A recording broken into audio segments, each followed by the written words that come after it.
Welcome back. We're just a little more than a year away from electing a new mayor for Miami-Dade County. The election will take place in August of 2020, and there will likely be a crowded field of candidates, including former Mayor Alex Pinellas and current County Commissioners Xavier Suarez and Esteban Bovo. We could see others as well, but one candidate who has declared and is running hard is County Commissioner Daniellea Levine Cava. She was first elected in 2014 and is in her second term as a County Commissioner representing South Dade, Palmetto Bay, Homestead, and parts of West Kendall, and she joins me here now. Commissioner, thank you for coming in. Great to be with you. So let's start with the most obvious question of all. Why do you want to be mayor of Miami-Dade County? We are facing some very serious issues here in Miami-Dade County, and I've been privileged for the last 5 years to focus on them: affordability, traffic, our environment, violence. But as one of 13, there's only so much I can do. So I need to go upstairs. All right, and so you declared, and you've been running for a while. It's been no secret.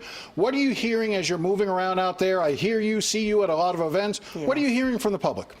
I'm getting a very warm and positive reception. I'm very grassroots in my orientation. I've been out pounding the pavement since April, and a lot of excitement. I represent a lot of change, and people are eager for change.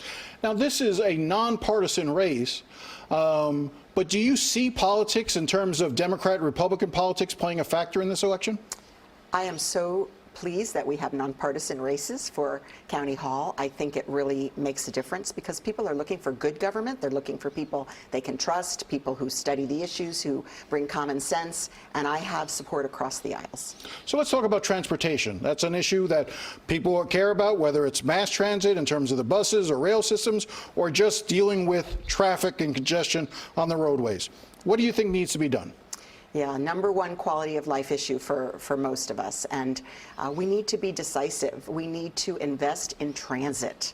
Transit is the solution. Building more roads is not. So when you say transit, are you meaning buses or rail? Both. And we have the 6-corridor, actually now 7-corridor SMART plan, and each corridor will have a different solution. It would be nice if it were all the same, but that's not going to be how it develops. And then we need to have the connectivity, and we need to get people to those corridors. We have a major study going on now, the Better Bus project, with the Transit Alliance, and getting public input on whether we do a major regrid of the bus system. We need the buses to be dependable, frequent, and we need people to be able to get to their jobs on time, their appointments, etc. Now, one of your potential opponents is former County Mayor Alex Pinellas. He was behind a major push some 20 years ago for a half-penny sales tax increase. Was that half-penny sales increase, did that turn out to be a good thing for? Did that work the way it was supposed to? Well, those are two questions.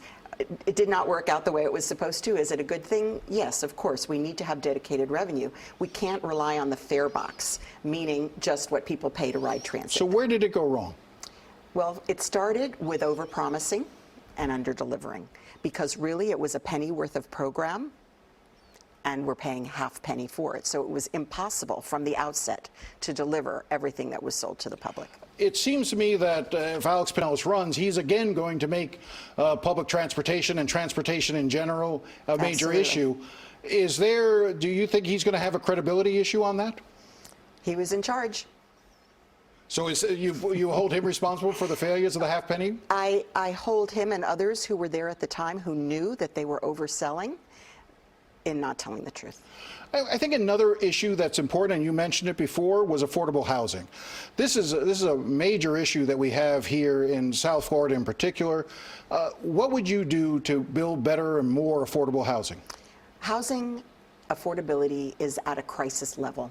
We have people who are leaving, who want to be here, who can't afford because our cost of living is so high and our salaries have not kept pace. So we have a growing gap of affordability. We've got 60% of our population either struggling to get by or worse.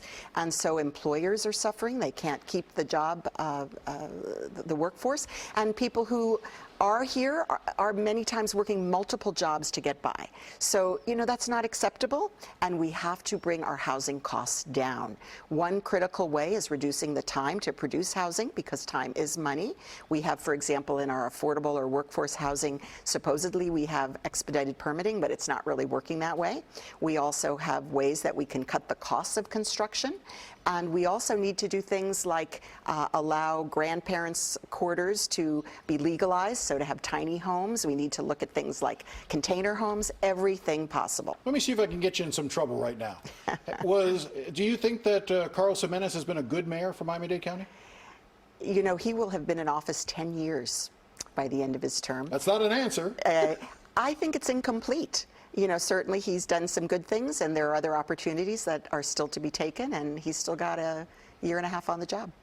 All right. Well, Danielle, I really appreciate your coming in. This is just an initial getting to know you sort of phase. We'll talk more. We'll have you back on often. So I really appreciate your coming in. I look forward to it. And we will have the other candidates on as well. And we'll be right back after the break.